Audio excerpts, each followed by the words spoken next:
ardayda fasalada afraad iyo sideedaad ee gobolka Togdheer ayaa maanta u fadhiistay imtixaankii shahaadiga ahaa ee sanadkan. Gudoomiyaha waxbarashada gobolka Togdheer Cabdi Axmed Saciid ayaa isagu ka warbixiyay tirada ardayda u fadhiistay imtixaanka gobolka iyo tirada goobaha kala duwan ee ardayda imtixaanka laga qaadayo. Gobolkan Saaka waxa looga fadhiistay 23 goobood baa imtixaanka looga fadhiistay. 5 goobood oo dugsiyada sare ah ayaa loo fadhiyaa oo imika si caadi u socda.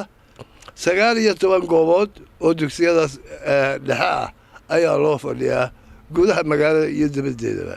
weeyaan ardayda gobolka Togdheer u fadhiisanaysa fasalka afraad waxa weeyaan 1,050 arday ayaa fasalka afraad u fadhiisanaya. fasalka sideedaad waa 1961 arday ayaa u fadhiisanaya imtixaanka shahaadiga ah. 23 goobood ayaa 19 dugsiyada dhexe kaga jiraan, 5 gooboodna dugsiyada sare ee kaga jiraan fasalada afraad.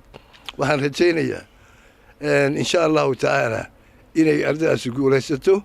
sidoo kale barasaabka gobolka Togdheer Masar Ubaxle ayaa isagu ardayda gobolka Togdheer ee imtixaanka u fadhiisatay u rajeeyay guul. anagoo in badan burca ku tirtiisayna ama gobolkan inay khayrkood soo gaaraan.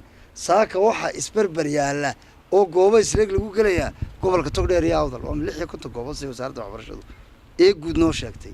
waa wax Ilaahay loogu mahadnaqaa. taas waxa la oran karaa fiilka waxbarashada ee reer Togdheer raggan hareeraha fadhiya sare u soo qaadeen. waana ugu mahadnaqaynaa dhammaan ardayda Jamhuuriyadda Soomaaliland imtixaanka u fadhiisanaysa. horta waxaan Ilaahay uga baryayaa inuu guuleeyo oo ay noqdaan midho dhaxal gala. qaar ka mid ah xubnaha muraaqibiinta ah ee imtixaanka ayaa iyagu xusay in imtixaanku guud ahaanba uga socdo gobolka Togdheer sidii loogu talagalay.